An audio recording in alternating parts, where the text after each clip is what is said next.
Guys, what in the hell did we just watch on Saturday afternoon at Bobby Dodd Stadium in Atlanta, Georgia? Well, guys, Because welcome from back where to I the Around was the Ball sitting here podcast. in my nice little comfy man cave, that wasn't the real Clemson football team. It looked more like the IKEA Tigers and not the Clemson Tigers. Still disassembled and in the box. Yeah, what a tough watch. As a Clemson fan, watching that game at Georgia Tech. Congratulations to Georgia Tech, Haynes King. I mean, they're a really good football team, sitting at 3-0, comfortable with their schedule in the ACC. But you know, we haven't been 1-2 since 2014. Everybody remembers that. Deshaun Watson, Cole Stout year. In 2014, we also lost at Georgia Tech in an ugly, ugly game. But yeah, this team's not playing to their potential. We all know that. This is not Clemson football. This is not the roster that we have. This is not the playmakers we have. And with the depth in the team we have, there's no excuse for this at all. This is I love how you referenced 2014. This is the worst Clemson. Maybe not the worst. This Clemson team has more holes than any team I've seen since Cole Stout was under center for us in that disastrous 2014 stretch with him at quarterback. I mean, this is I love how you just dove right into it because this is disappointing and it's painful. I'm wearing an Atlanta Falcons jacket right now because this weekend in Atlanta. The pain then. Yeah, of course I understand the pain. I've been a Falcons fan my whole life. But but Clemson's supposed to be my time of enjoying football and enjoying being a fan. I haven't even had that this year. But yeah, this weekend an Atlanta sports team went out and they upset a better team over the weekend, and that was the Falcons beating the Vikings. I think the Georgia Tech was just the better team against Clemson. And they showed that. I think it was just two better ACC schools that aren't anything special, and Georgia Tech's definitively better, and that's very disheartening to see. Guys, Georgia Tech going in, and we said this on last week's show, Georgia Tech was good enough to beat Clemson. Obviously, they did. And I think we all left open the possibility that it could happen. But let's not cut facts here. Georgia Tech does not have the talent up and down the roster that Clemson has. However, what I do think they have, and it's what I told somebody Saturday, they have right now more cohesion than this Clemson team does. They have a coaching staff that seems to have a better plan and a better identity and a better feel for what they want to do and how they want to do it, and players who have bought into that. And sometimes when you have that, over a team that may have all the talent in the world, but has absolutely no cohesion or any way to put together the pieces of the puzzle, sometimes the team that is just better put together mentally and with a better plan will come away with the win. And I think that's what we saw on Saturday. Right now, this Clemson team is in pieces. It's a jigsaw puzzle with the pieces scattered all over the table. And frankly, I'm not sure that anybody has a plan right now from the top to the bottom or anywhere in between of how to put it back together. Yeah. I can say what Georgia Tech has, and it's a good head coach in Brent Key, great offensive coordinator, play calling, Buster Faulkner. And then you got two playmakers there. Haynes King, running quarterback, can throw the ball. And then Jamal Haynes had 12 carries, only 26 yards, but one touchdown. And then Haynes King had 103 on the ground. And we run a QB spy on third down probably 12 times in the game, and we didn't get but one stop on third down with the quarterback running the ball.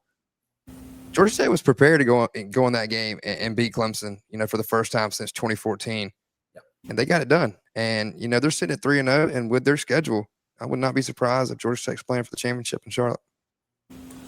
They should not have a better game plan than Clemson. They shouldn't be better coached than Clemson. I mean, what we have in the coaching. I mean, Dabo.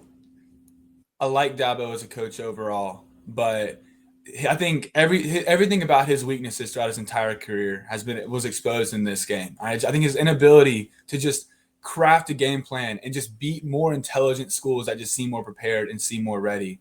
It was just a huge issue in this game. And those are issues that it's hard to get those to go away. Like those are long. That's not like we don't have a running game. Like our offensive line is bad. Things that can be fixed from season to season. Like those are play calling and coordinator, like utilizing the talent of their players, are issues we've had for so long to varying degrees, but to the highest degree now, that don't necessarily just go away without any terms of improvement or maturity.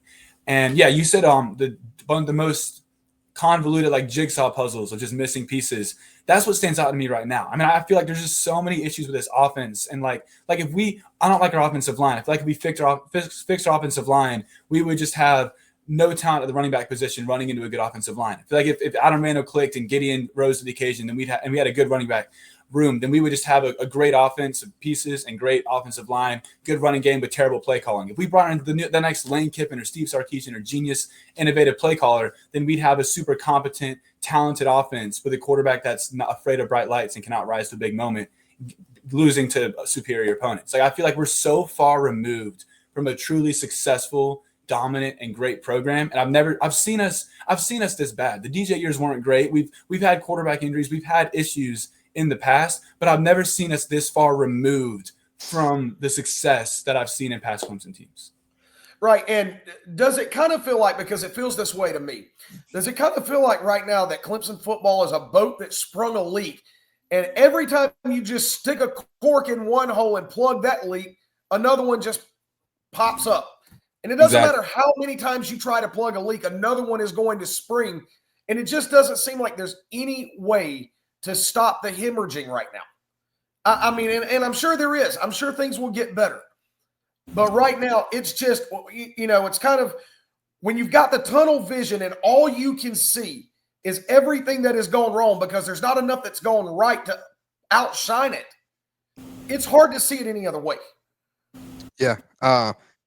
I've seen a lot of people on social media and, Twitter since Saturday just kind of make it seem like we just lost to East Catawba Community College. I'm not sugarcoating the loss. We lost the game. Georgia Tech's got a good team, a really, really good team, and Coach Brent. But like Hayden said, you're not playing up to the roster's potential. This is a really good team. We have a really good team. We have not found our identity of our team. We have the best return class in the country. We have the best wide receiver room in the country. Cade Klubnik's not playing to his best abilities. I like the point that Caden brought up about him not being able to play in bright lights. We've seen Cade Klubnik play on the big stage. We've seen him succeed on the big stage. We lost in the playoffs to Texas in the first round, but that was Cade's probably best game of his career. That was the best offensive performance we had in 2024. We know what this quarterback can do. We know what this offensive line can do. We know what these wide receivers can do. We know what this defense can do. We know what Avion Terrell and Ashton Hampton have not played very well to the start of the season. Peter Woods, TJ Parker, who are getting off to slow starts. We know what this team is capable of. And I liked what Dabo's Coach Sweeney said in his Tiger Hours. He's been at 1-2 before. He's seen this before. There's plenty of football to play left, and all the goals are still intact. We're on our last little breath, in my opinion. You got that. You got a pulse. It's not a lie. It's barely and thready. You barely got a pulse. You're breathing, and you're sitting at 1-2. And I told Anthony, I was getting a lot of hate in our group chat earlier, man. I was saying, look, mark it here. This team's going to be 6-0 when Florida State comes to town. It's a big take. It's a huge stretch. I'm going to live by it. Our schedule plays out for us, man. You got Syracuse at home. You should win that game. You got a mediocre North Carolina team and Bill Belichick on the road. You should win that game. You travel to Chestnut Hill. You should win that game. You have a not very great SMU team from last year coming to Death Valley. You should win that game. And then you're playing not a good Duke team. You should win that game. Again, this Clemson offense is going to get better. This team is going to get better. They see it better than we do. We're just fans. Like my uncle told me on the way home from Georgia Tech, he said, you might as well not speak about it because you're not going to make anything better. And he's right. So, I mean, this team's sitting at 1-2. They're going through practice. They're going through film. They're seeing all of this. And I expect them to bounce back. I really do. And like I said, you got a pulse. It's not much. You're barely breathing. And it's time to find the real identity of Clemson football. First, I want to say I think Cade's five biggest games in his career have been LSU, Georgia, South Carolina, Texas, and SMU, and he's 1-4 in those games. And I think maybe he's capable of something bigger, but I got to see it before I can believe it. And then that goes a lot into like what you just said. I like what you said, Garrett, about how like it's hard to see the good when we haven't seen any of it yet. I mean, I think we played great defense against LSU. I think that's that in terms of each unit and each game. That's what I'm the most proud of. And I think our defense has potential to be incredible. And I don't even think they've shown holes, but they show holes. I think if that's a boat, that's something that I think we can pass by into the season. the offense, like you said, we have so many missing pieces. And like you said, just when one thing's patched, it feels like another thing comes up. And I agree with what you're saying. Like when you go game by game, if I were to pick like all these predictions for the next 4 weeks, I'm probably going to pick Clemson to win. It's just teams that are as flawed as us just don't go 6-0 against 6 teams they should beat. Okay, it's college football. Just weird things happen, upsets happen. I think what separates like scrappy 8-4 teams versus like 11-1 teams when both teams are favored for 11 straight games is some of them are just more complete and more consistent, and some of them have these holes and flaws and a more wide variance. I think that we have the talent to where if everything magically clicks, we could pull off an upset this season, ruin someone's season. But I think we have so many holes that we can also play so far below our potential and lose to a much inferior ACC program. I think that's going to happen at some point in the next stretch of games.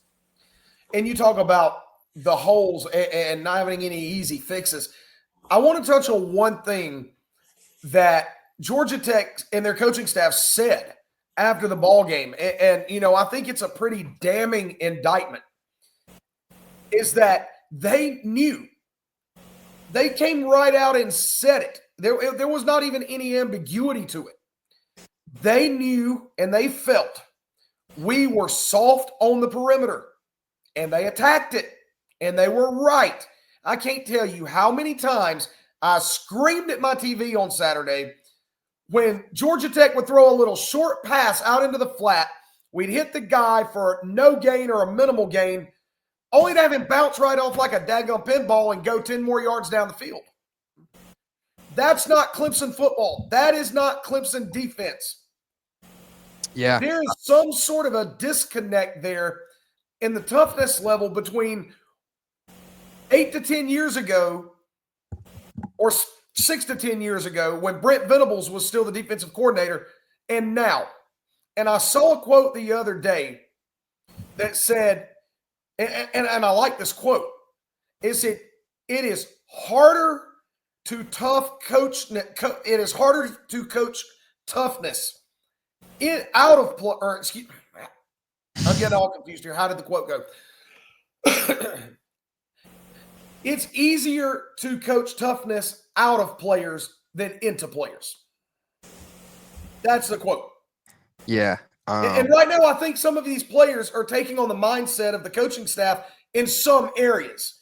I don't know how much it's being drilled in and ingrained into them to be tough, to go out there and sometimes just want it more than the guy that's lined up across from you.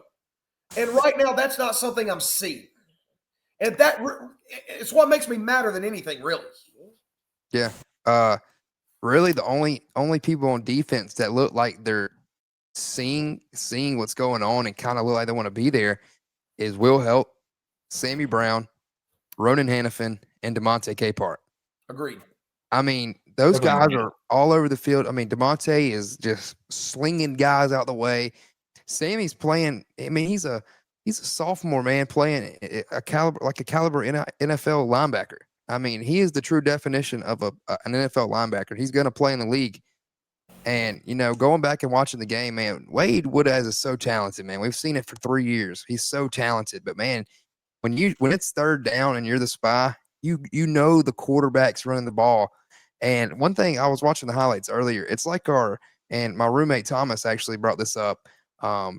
You know, it's like our ends, our defensive ends, TJ Parker and Will Help, when they're in together, or K. Dinoff and Jaheim Lawson. They're kind of getting too upfield almost, you know, trying to get to the quarterback, and it's leaving him a lot of room to get around. And by that time, you know, where's the QB spy at? And here goes Haynes King for a gain of 25 on the ground. I mean, I'm going to pull up his stats. 25 carries for 103 yards, average about 5 yards, and a long of 17. I think that 17-yard run was on a third down. And I think it ended up being like 4th and 1. I think they did a little tush push and got it. But when it's third down, I literally knew every third down. I said, the ball is going to be in the quarterback's hand. And we didn't get the job done. This is what I understand the least about this team. It's just there just seems to be such a strong lack of heart on this defense. Like you talked about the perimeter and the lack of toughness. I mean, like I I'm critical of Dabo, but this isn't necessarily critical of Dabo, so I'm gonna be careful what I say here. He's one of the most successful coaches in college football, obviously, but he didn't grow up like an analytical X's and O's guy. He played football as a walk-on at Alabama, then he went and sold real estate, and then decided to get into coaching later. Like that, he's a people person, he's a culture guy, and he's always been really good at developing a culture of a team with chemistry, with like just a foundation that just wants it more and is able to work and like again, just chemistry. I mean, that's always what he's been known for. So seeing us go to Georgia Tech and play with such a lack of like identity and heart and culture, and to be outmatched in those elements by Georgia Tech is, I mean, I can't really. It's not much to analyze. I'm confused by it. I have no idea what's happened. I mean, you said earlier we have the most returning roster this season. I said at the beginning of the season, I was talking about the keys to LSU Clemson, an article I wrote about how like they have like 19 players leaving and 16 new transfers, and how they're having to say like, hi, nice to meet you, introduce themselves and go to Death Valley and play Clemson. And that's why I thought they were going to lose. Like what I was thinking about how LSU may look and how some of these teams that have attacked the portal more than we have, we're looking like one of those teams. We're looking like a group of strangers. We're looking like a team that doesn't have a foundation of culture and identity and heart. And I that's not Clemson football that I've seen, and I don't understand it at all. Yeah. Gary, go ahead. Sorry.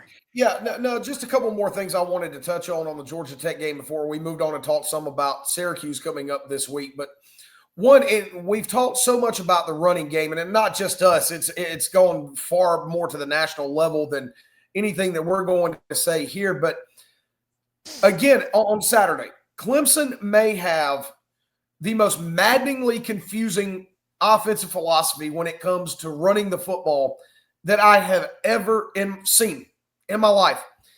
Adam Randall really is playing well. I thought he was one of the guys that really played well on Saturday. For goodness sake, you ran him up the middle between the tackles on 3rd and 16 and got 22 yards. It was a play just to set up a punt, and he got the first down.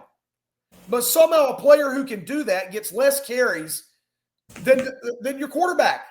You're calling more designed quarterback runs than the guy who's beginning to break off chunk yardage. I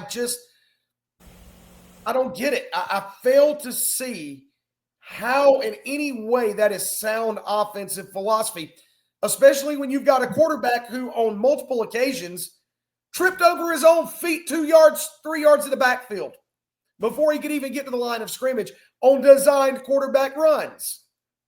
I do agree with your point. You know, your quarterback should not be getting more carries and still getting out rushed.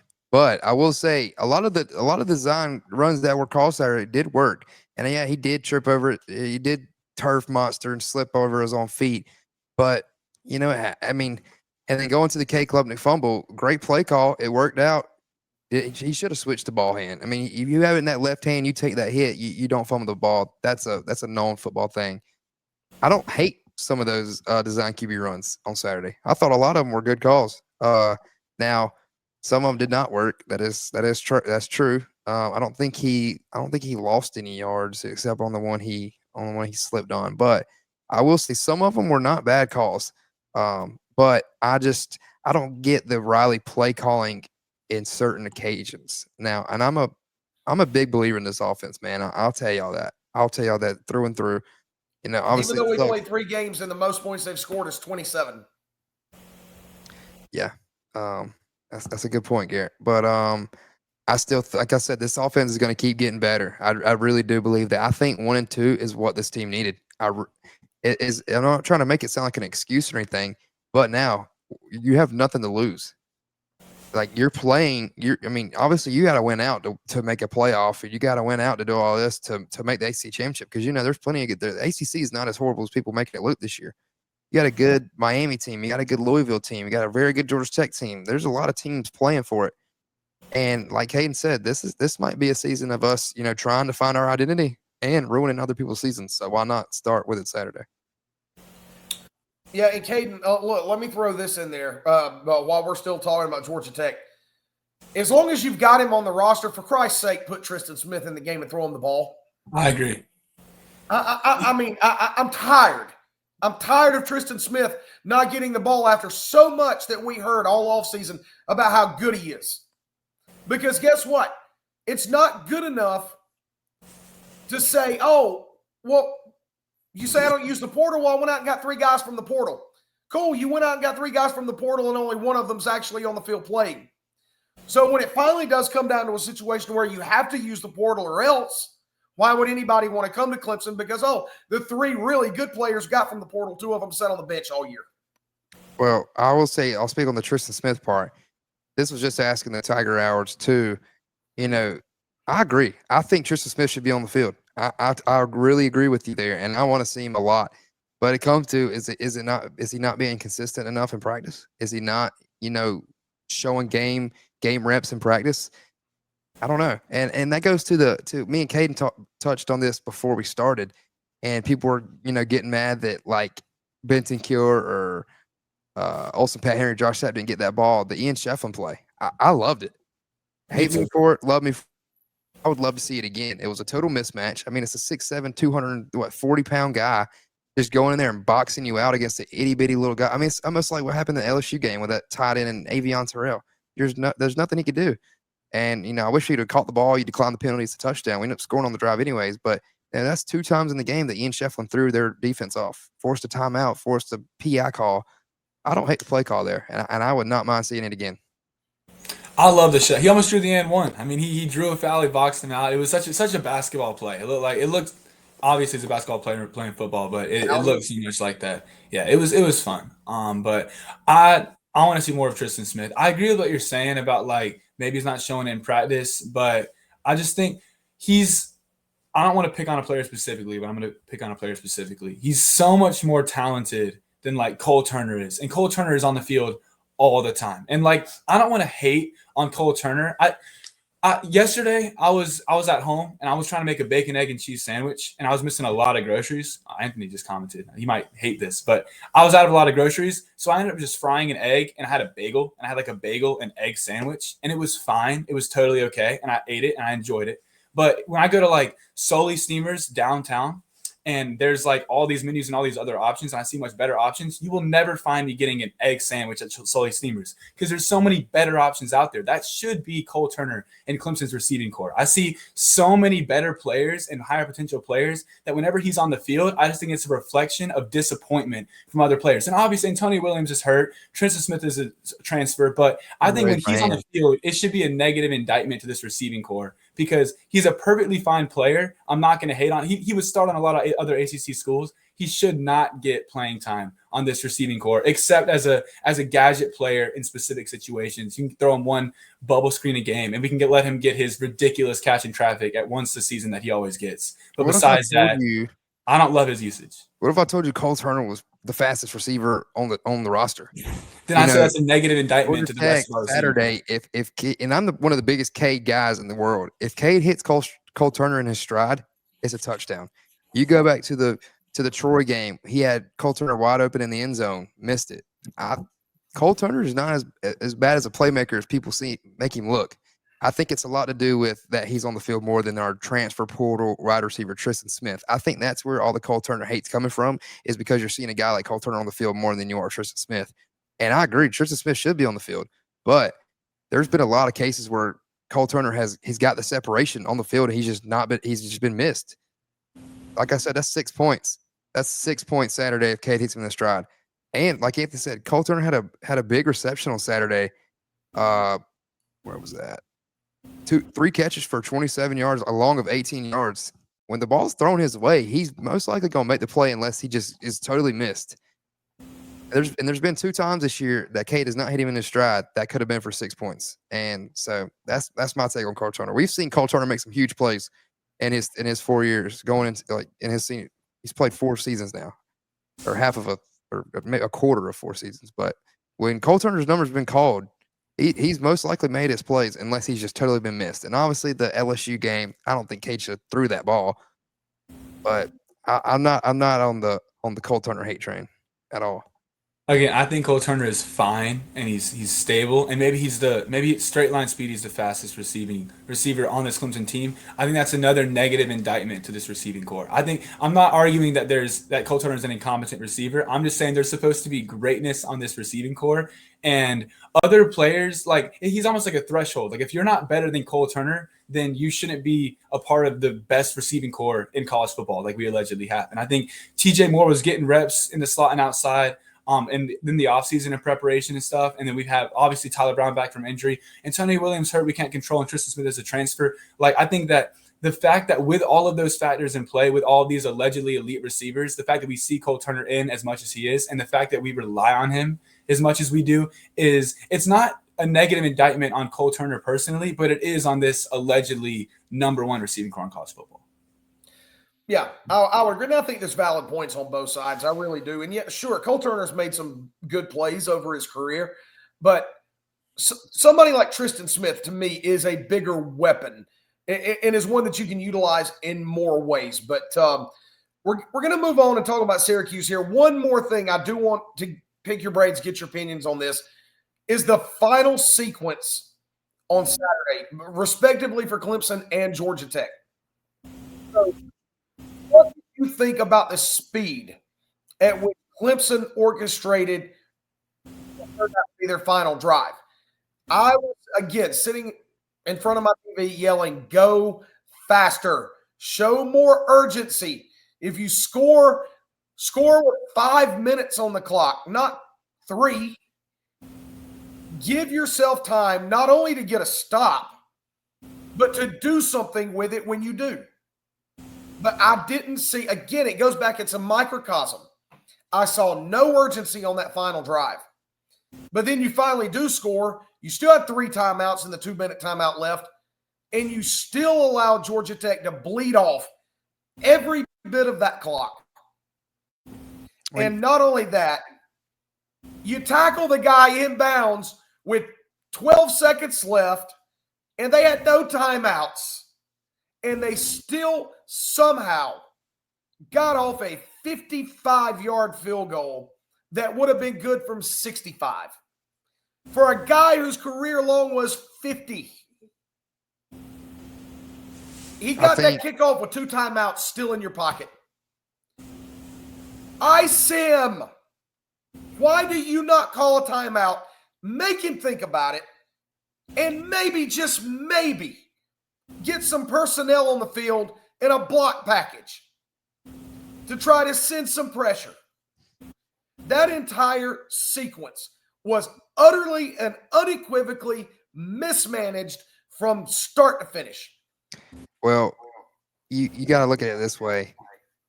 If you're going to call the timeout at all, you got to call it as soon as Haynes King knee hits the ground. So there's about 20 seconds. If you call the timeout, there's going to be about 20 seconds on the clock. You're hoping he misses it and you get the ball at midfield. What about 14 or so seconds on the clock? Try to get a little out route or something to set up a Nolan Hoosier game-winning field goal. And then you got to look at it this way. If you're not going to call the timeout there, would you rather wait till about 3 seconds left on the clock before he snaps it to call the timeout? Or would you rather have a Chinese 5 drill? I think you calling timeout with 3 seconds left to give him a 30-second timeout, to breathe, get a little bit of water in, kind of just take his breath a little bit, like, oh, I got this. I'm at home. Now, if it's on the road, that's different. He's playing in a home crowd. His team's behind him, and and we gave him that timeout. We gave him that little breather. But why not let the clock roll? Haynes King knees goes down, and all right, come on, field goal team on. I like the rush kick. I think that's like Anthony, he said it too. He likes the rush kick. Why not give him, he's freaking out. He's like, oh my God, I run on the field, line up. All right, 5 seconds left, kick it.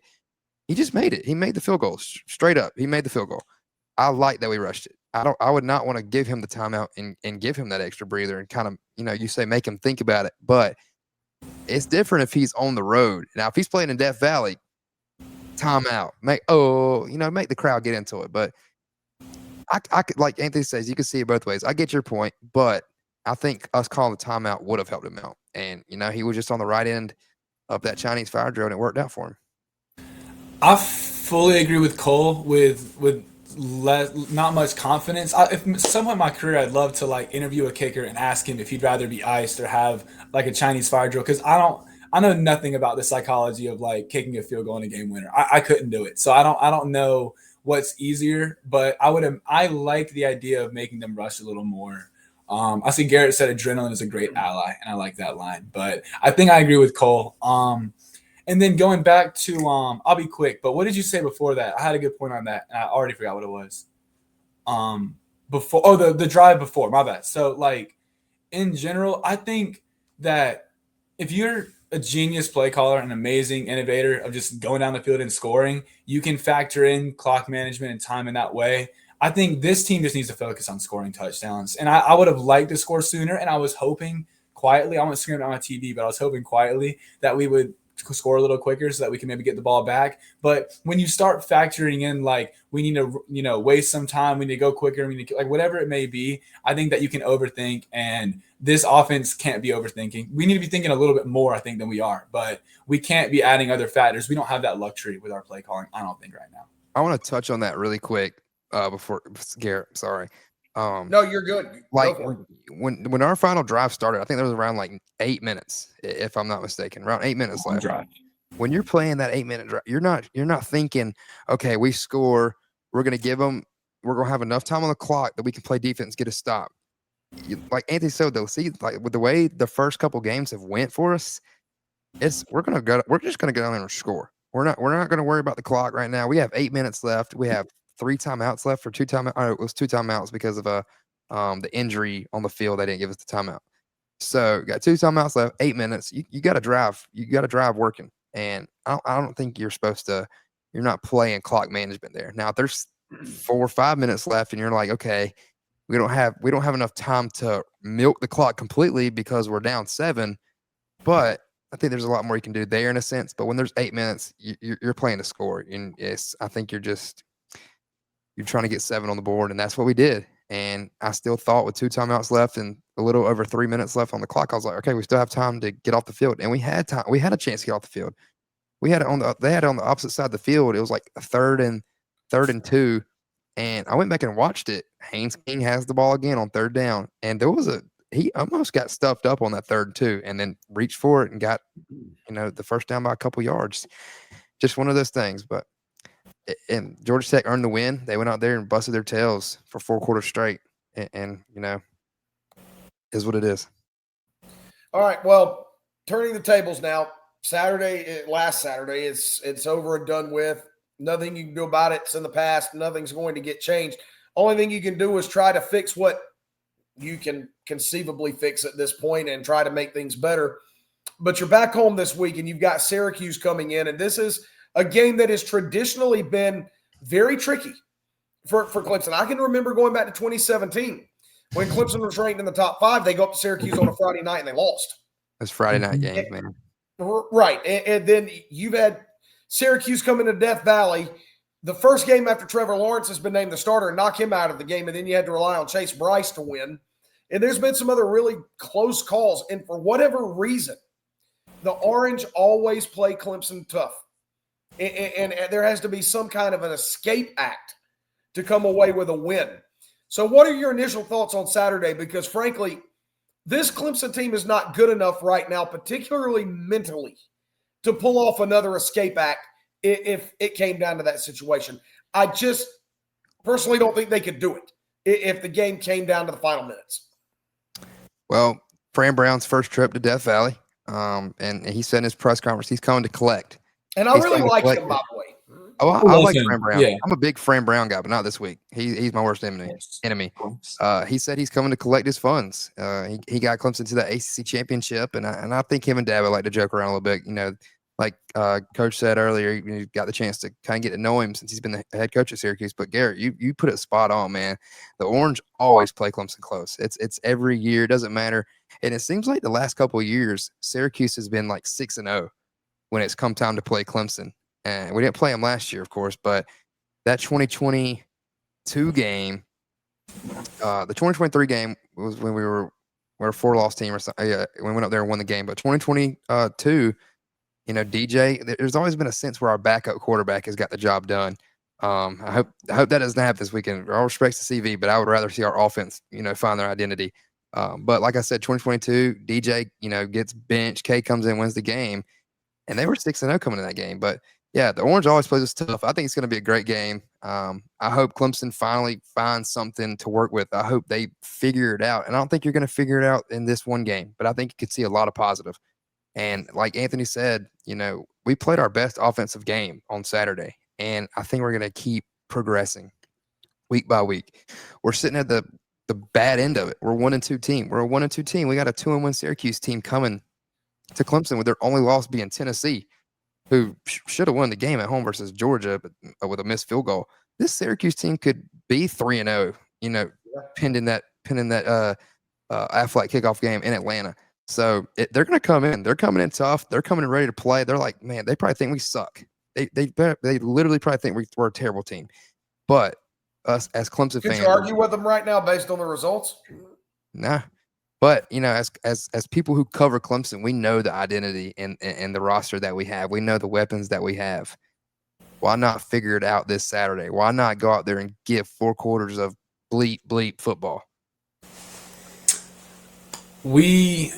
Syracuse could be 3-0 right now. They could also be 1-2. They went to overtime against UConn. They looked terrible in that game. And I think that there are 2 sides to Syracuse football right now in the post-Kyle McCord era right now. I think they're still kind of finding their footing. And I think that there's 2 sides to Clemson football right now. And I think that there's a wide range of outcomes for that. I think in the simplest analysis for it, if we see crap overtime against UConn Syracuse football against crap Clemson football, I think we win. If we both play at our best, I think we win.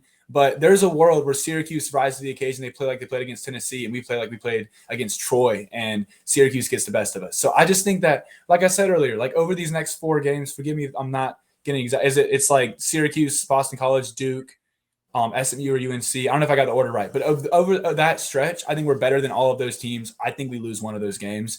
And if I had to rank them, I would say this is the one that we're most likely to lose. But I think that's less so me predicting us to lose to Syracuse and more just me not faithful in the lack, negative towards the lack of consistency of this team, I guess. Right. And I want to point this out. And it goes back to what the Georgia Tech coaching staff said, that Clemson is soft on the perimeter. They are having trouble tackling on the edge and in the flats, and good quarterbacks, good offensive coordinators with reliable receivers can and will take advantage of that. Now, looking at the stats, Syracuse quarterback Steve Angeli in 3 games has thrown for 1,072 yards. This is a Syracuse team that will put the ball in the air. They will do it frequently. And if they have the same prevailing thought that Georgia Tech did, that they can take advantage of the Clemson secondary on the perimeter, they are going to do it. So you better figure something out between last Saturday and this Saturday. I agree. Caden, you can touch base first.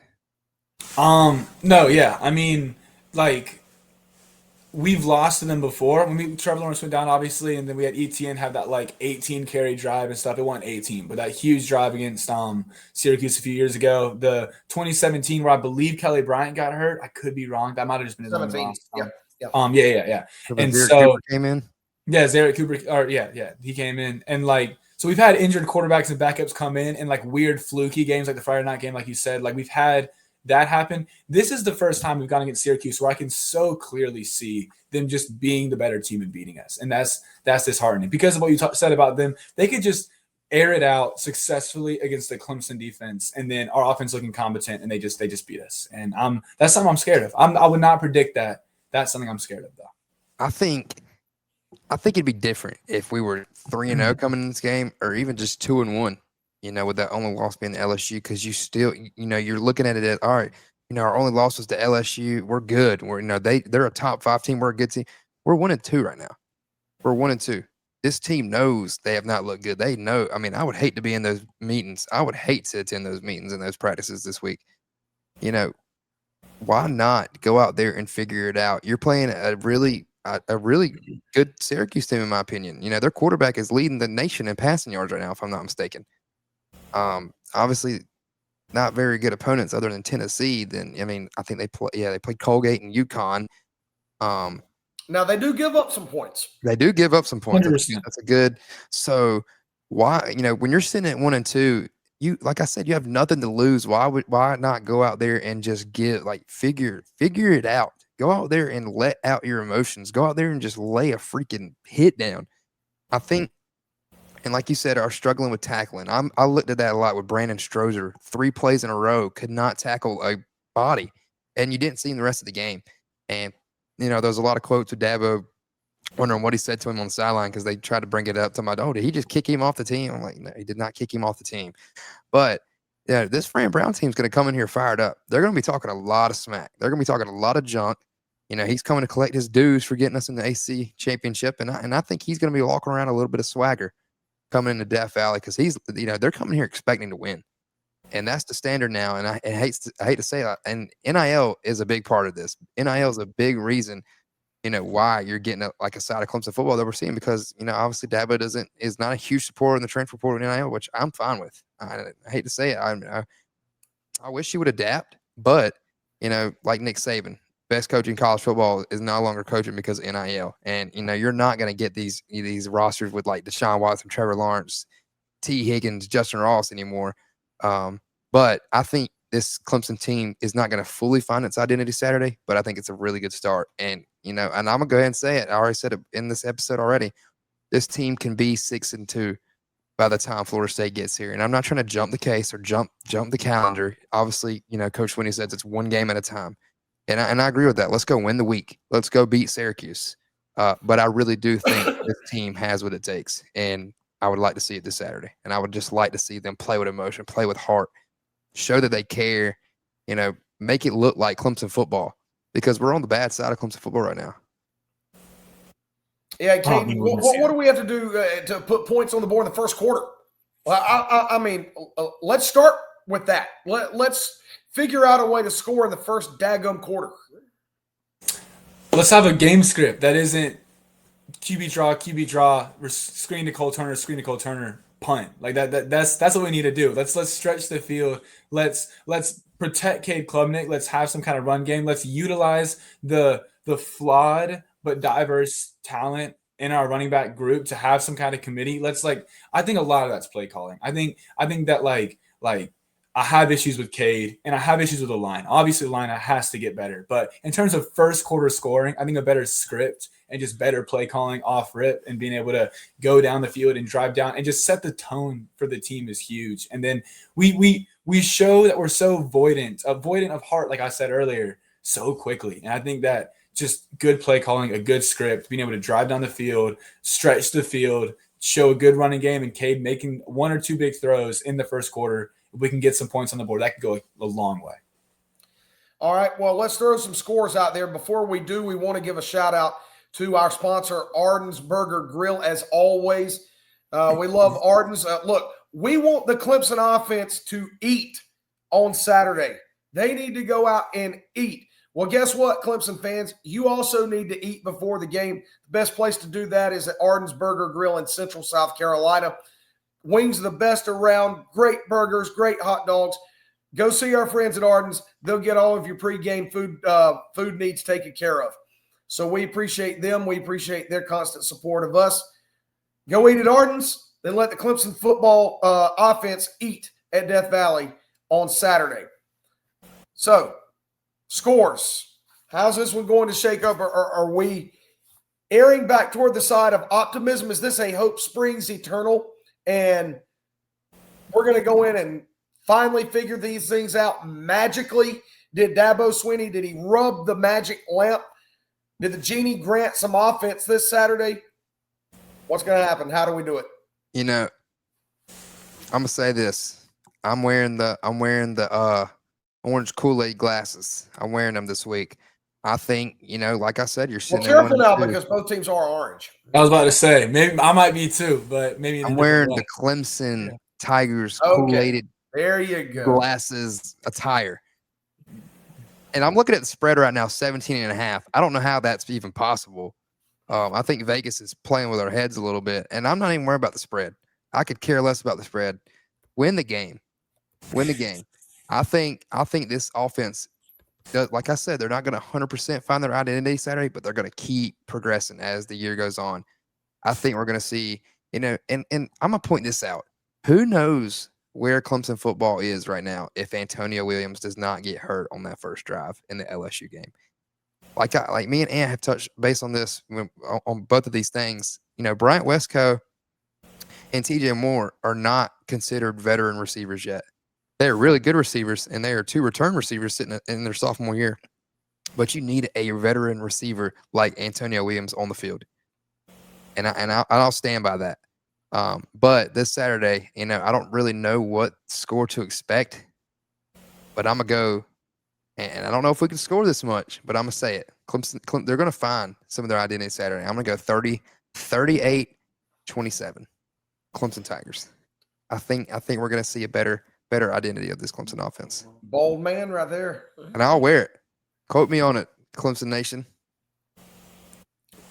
Once this episode ends, I'm gonna call my dad and ask to take out my senior year tuition savings to bet on Syracuse plus 17.5. That spread is insane. I think that I'd rather bet Syracuse money line than take Clemson to cover 17.5 points there. But with that said, I am gonna take Clemson here.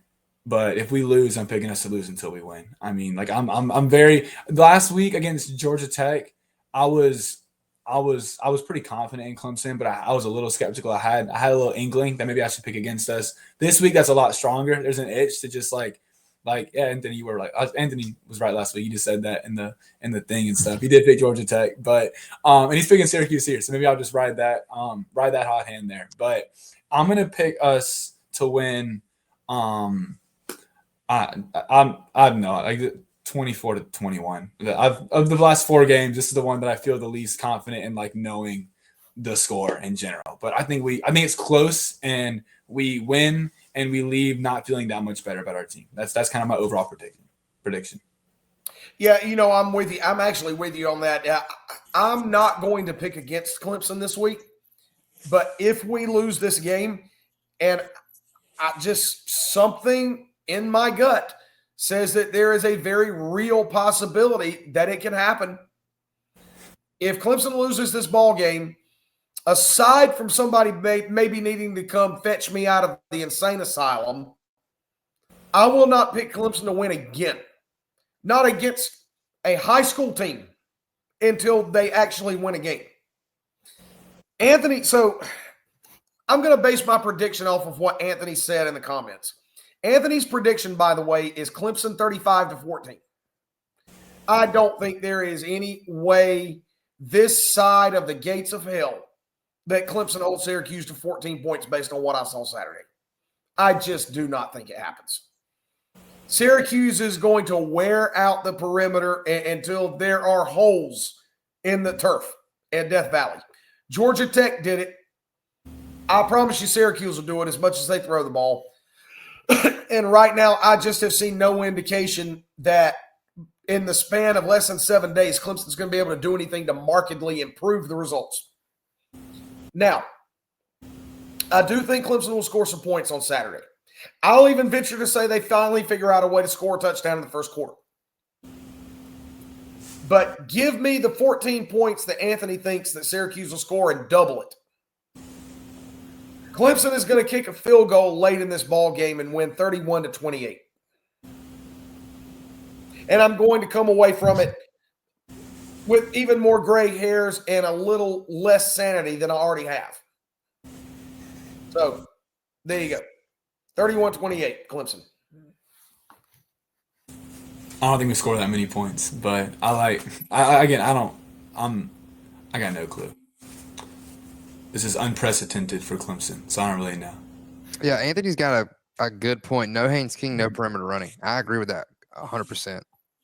So, but I'm not going to talk about this Georgia Tech game anymore. Putting that past us, I think this Clemson team is gonna show a lot of toughness on Saturday, and I think we're gonna see a different team. And I'm gonna stand on it. And I might be wrong. I might be completely wrong. Y'all can fry me in the comments.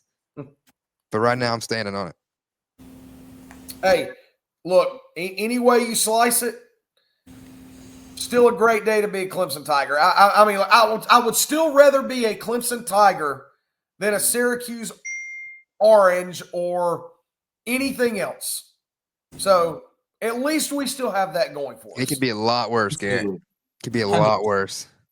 100%. Look, it could be South Carolina and we lose 31-7 at home to Vanderbilt. So, I mean, I told some of my South Carolina friends, and this is my wife included, look, yeah.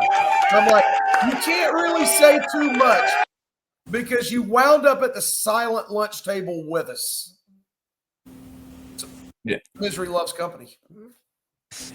I'm still I wouldn't rather be at any other school. It's still a great school to be at. I still love this. I still love this team and still love this school, and it totally could be worse. I mean, I got friends that go to like I guess I'll take direct shots. I got a friend that goes to Rutgers. I got a friend that goes to like even like Florida and stuff. Like I can imagine having their schedule and then just like losing that consistently and stuff. Like, yeah, I mean, maybe I'll get attacked for using Florida as an example of a bad football school, but yeah, it could be so much worse, and I love being a student at Clemson for sure. And all God's children said amen to that. All right, that's going to do it for us on this episode of Around the Ball. As always, we appreciate everybody. If you've got thoughts, drop them in the comment section. We love to hear them, good, bad. If you agree with what we say, if you don't agree with what we say, hey, let's talk about it. So appreciate everybody out there. Appreciate Arden's and all the support from here, there, and beyond. So for this episode of Around the Ball, I'm Garrett Mitchell, along with Cole Gerard, Caden Hughes. Peace out. Go Tigers. Beat the Orange. See you in the Valley on Saturday afternoon. Go Tigers. Go Tigers. It's Around the Ball. Around the Ball. It's Around the Ball. The Ball Clemson podcast. It's Around the Ball. Around the Ball. It's Around the Ball. The Ball Clemson podcast. It's Around the Ball.